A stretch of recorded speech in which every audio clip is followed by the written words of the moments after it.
Alright, I get them live. So, playing Apex. And watching Apex as well, ALGs. Let me check frame drops, if there are any frame drops. No. Until now there are no frame drops, that's great. So I think it's gonna be fine. No frame drops.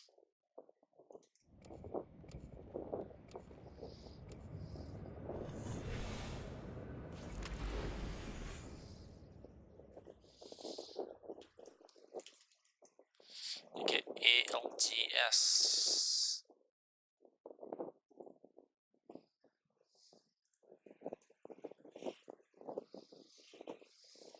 On his shield, but they're on a very nice hilltop here. Sweet gets beamed.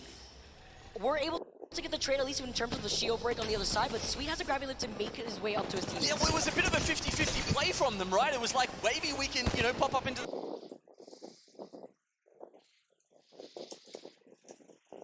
Okay, fine, no frame drops. But you can keep yourself out of the line of sight too. Play around the head glitch of the little corner of that hilltop too, if you can. And with the Gen 2, they can also work around this with and this is my match. They're watching that gravity lift, but do they know Dark Zero's on the other side of this now? Obviously, they've had to move. They've seen the information. Dark Zero just to the south of the screen here, and they will be watching to probably try and take out either Xset or NRG, depending on who comes out of this alive. Why don't we go into a listen-in with Dark Zero?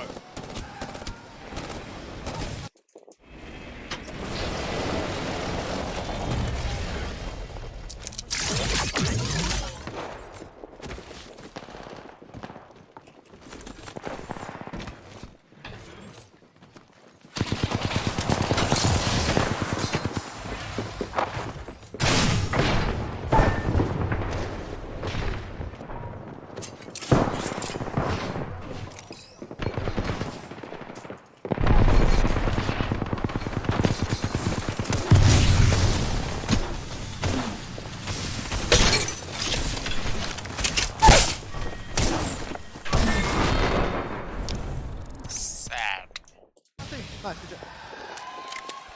Shooting team on bridge. We're good on height though, guys. Okay? Back. Tunnel is the other tunnel team is not in. Running the house. The other tunnel team is not in. Okay, boys. Okay, this team's running the house. Yeah. They might take no bridge. They're gonna fucking hit. They're running back to evac. Oh shit. I got pretty bird basically. I'm batting. I have no bats. No bats. Yeah, I can't hit. Okay. Okay. We need to worry about this team on bridge. No, they're going far. We're fine. This team is the problem. Okay. Yeah, this team's going all the way around. We're fine. We can worry about this now.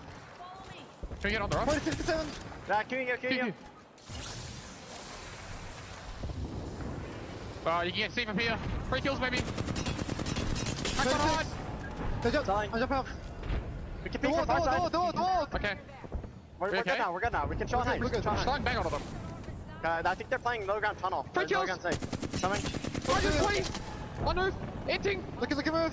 Somebody look behind maybe. 1 HP bang. Zidane, watch your back.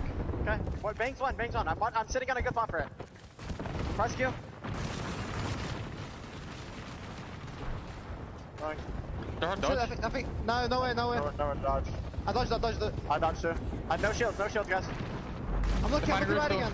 Not a shields. No one touching our back either, okay? Yeah, okay. We peek down. Their team for 3 kills. Are they behind truck or something? I can look. I can playing snake. I'm out of shields completely. I can jump in one cell. Thank you. Fighting on outside! Check the guy, he's out one night! One on height too. 50 on him. Keep worrying about the fucking guys behind us, okay?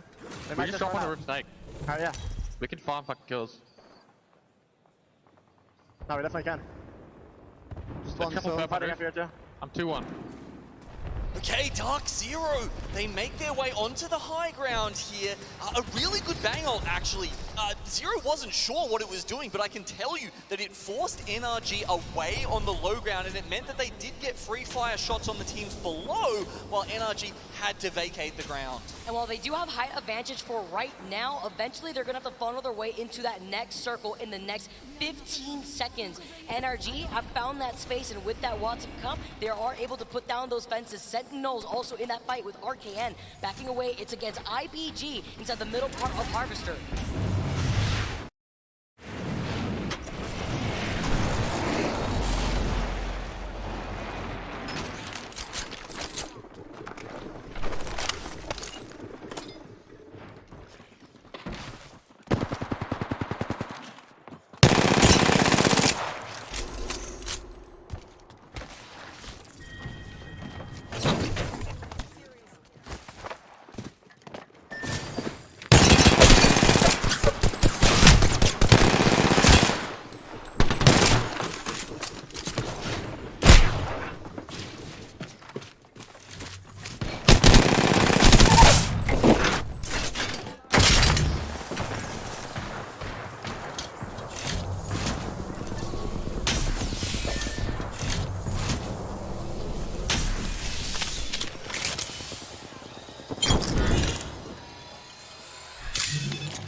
You can see on the mini-map, this position is not in. So IBG, they're smoking their approach to the next building. They've got the digis to open up with. We'll get the now, there we go. That's the time to move in. It's a green light, but there's so many other teams in this area. They want to take this fight, get the beam on the other side. While the wall goes down, the reinforced doors no longer reinforcing anything. Ziggy profiting after finishing off RKN. IBG's on the side, started a fight right below them. Sentinels trying to get away, and Enter Force 36 are waiting for them on the other side. Oh, IBG, they've really struggled after catching Sentinels off guard. Ziki just gonna have to try and rat now. Dark Zero, they moved down. They were looking at North Eption as the ring moves in, and in 10 seconds, we will have the next playing field laid out before a start of fight. They're underneath Enter Force 36 right now. You can just see the silhouettes on top of them. Will they drop down? Which side of the catwall will they drop down? No, they're just gonna have a tiny little balustrade to play on. A little crumb of a lip that they can have on that high ground. FaZe, after they made the rotation around the north side of Harvester, Finding Fnatic have also found themselves in a great spot by the rock side, closer to where the circle is going to be pooling here. Has a creeping barrage in the hands of Snipe down here, but they are not going to be giving up this spot while all the teams are fighting to stay alive from underneath the snake building of this Harvester side, as well as the rooftop.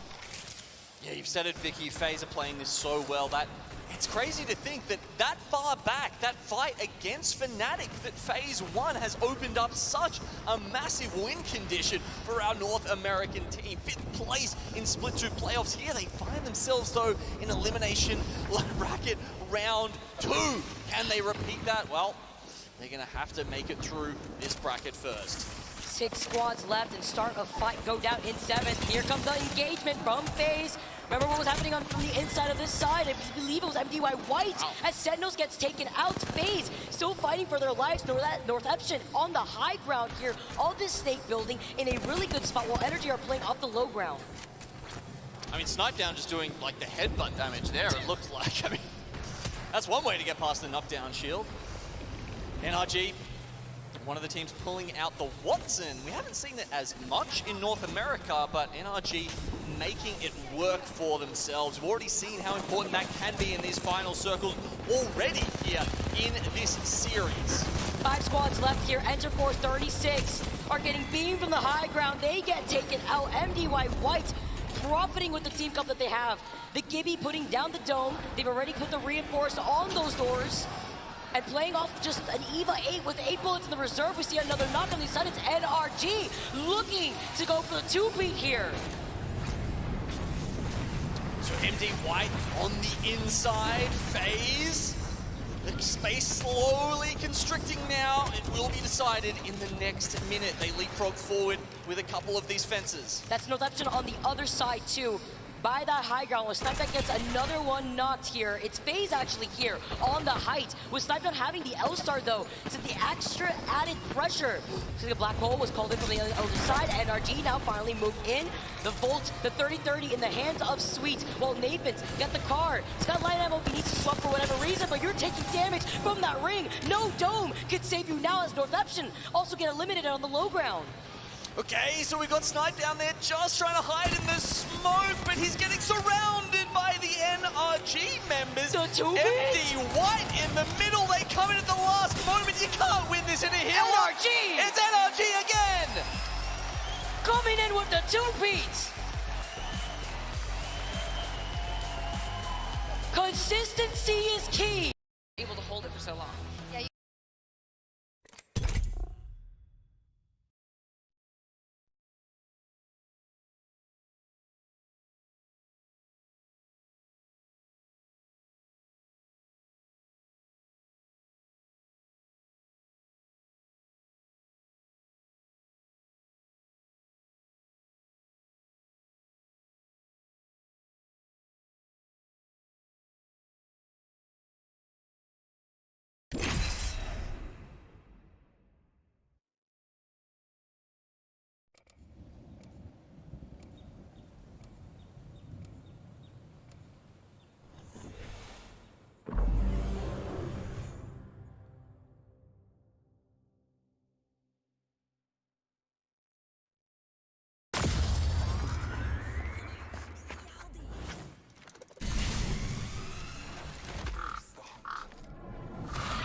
Hey, bro.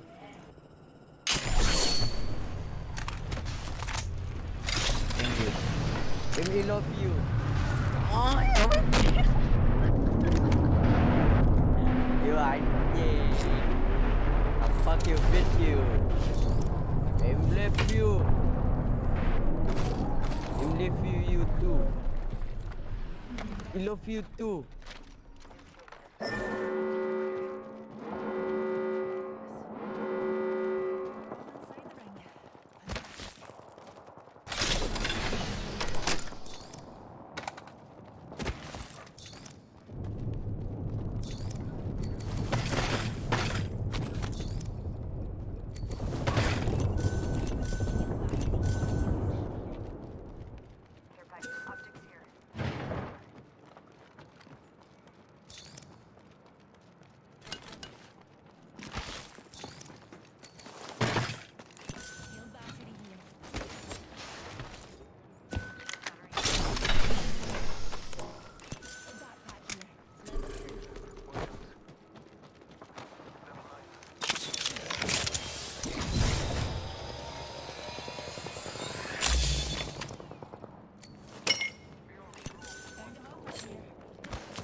only a couple of teams, KCP, Pulverex, reading this as a Lava Fissure circle.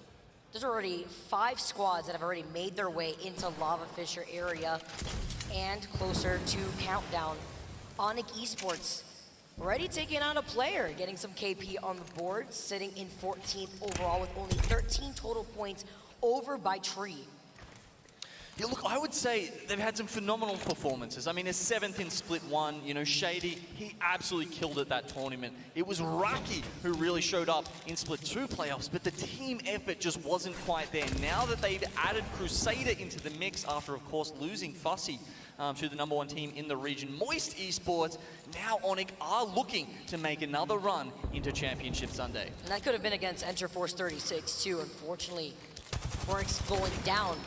FaZe engaging in their own Voltono here over to that north side, exiting out of Skyhook, and Exit had already made the roundabout rotation to maybe get a survey beacon since they didn't have access to a ring or a survey beacon in their POI, so they have a lack of information here in this rotate. I don't know if it was a caster curse, but the second we moved away there, Raki actually gets caught off by Starterfight Esports. His teammates leave him for dead. Don't know if they'll be able to get that banner back. Starterfight Esports in complete control of Tree right now. See the ping and the overlook. Complexities in Lava Siphon. Before they make their rotate, they will be able to get information on that ring console. Nice to see that neither Complexity, IBG, or Startify had engaged on that south side outside of the zone. And again, it is because we have this last game on World's Edge. No, we did just see them get scanned by a survey beacon though, and as far as I can tell, that was Complexity down at Lava Siphon. So they have the information. They probably would have seen that Onyx is a duo actually in Harvester, and with that information, they may try to go in for the kill. They've already rotated too. They called it an evac tower right after getting that scan and have already moved away from Lava Siphon in just the nick of time too, because IBG made their way in. And here's the action that we were expecting over by Landslide, except it's from Alliance and Sentinels here. Yeah, Dark Zero have moved on. They're all the way into Countdown already, in case you were expecting them to be part of this fight. It is in fact Alliance and Sentinels. Onyx, if you're a fan, you will be glad to know have made their way to the Vault Tunnel, so they're just to the right of your screen as this fight kicks off. Sentinels, don't really want any part of it. They'll keep going there, and Alliance stick on the height.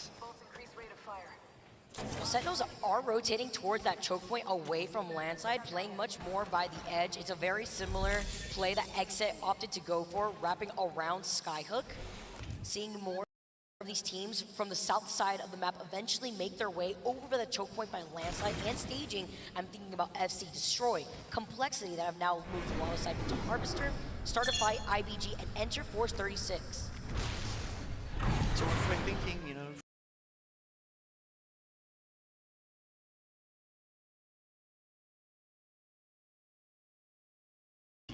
when we get to the end of World's Edge, that means Onyx are off the pace at the moment. Can they pick up 8 points as a duo? That's a big...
Crossing.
Reviving.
Big ask. Alliance was going to wrap around. They didn't want to give up their position where they would get griefed by Alliance as a two-man, be in the middle between Alliance and E36. So they wrapped right back around the truck, found Alliance, took care of that team, still was able to get second place. But E36 rotated from tree, and they did not stop taking these fights all the way from the south side of World's Edge to the north side, close to countdown. Well, it was a gargantuan effort from Enter Force 36. They actually finished that one off with 13 kills. On top of the win, wow. 25 points is putting them very much in contention for Sunday. So why don't we have a look at how they finished off Game 4 here. As you mentioned, there was low ammo kind of across the board as these teams are going to each other. The catwalk coming down at just the wrong time. Overall, with that dub, our overall standings for this lobby is closing the gap. I believe with that dub, it probably puts E36 in that second place spot, but look at the theme coming in here too. This was the 1v1 at the very end that we got to see from F-Chan. Everybody, like you mentioned, was on sticks essentially here and playing off the smoke, the Digi from ILY. So F-Chan, when we saw the trade-off here, Vortex actually on the other side. Yeah, just throwing himself at the enemy here to buy Varez a little bit of time. 2 clips to make the difference. Here's the Bangalore ult that gets eaten up completely. You can see the Jenny doing work here on the side. Has knowledge of where the last player is. Yeah, he had to push here too, because you mentioned it before, but look at that lack of ammo from both sides here. He had the gold Evo, so he could get engaged a lot faster before F-Chan was able to restabilize. The bank's just throwing out melees at that point. Trying to fight for their life. Duking it out, 13 KP like Gino mentioned, 25 total points. That's a lot. That probably would skyrocket them probably taking the Alliance spot that we had mentioned earlier in the game where they were sitting in second with half of NRG's points, but still Alliance finished with 7 kills in 3rd place. Pulverix playing a much more passive game as they usually do, playing for that God spot without trying to involve themselves in too many fights. On the bottom side, a couple of KP coming through. We keep harking on Dark Zero. We have to. They're the defending champions, not only of the last land, but of the championship itself. Now, we were told that they only average about 4 little bit more than that, 4 points a game on World's Edge. So perhaps it is Storm Point where we can expect them to pick up. Mill, you know, it's got both the rotational ability that you see out of Harvester, but also I would say even better loot. So, you know, is that the place where they can stage their comeback from and make sure that they push themselves further up in the series standings? Because you can see right now, they are a couple of points off making it into that top 10. And the left side of the screen, that shows you who's going to Sunday.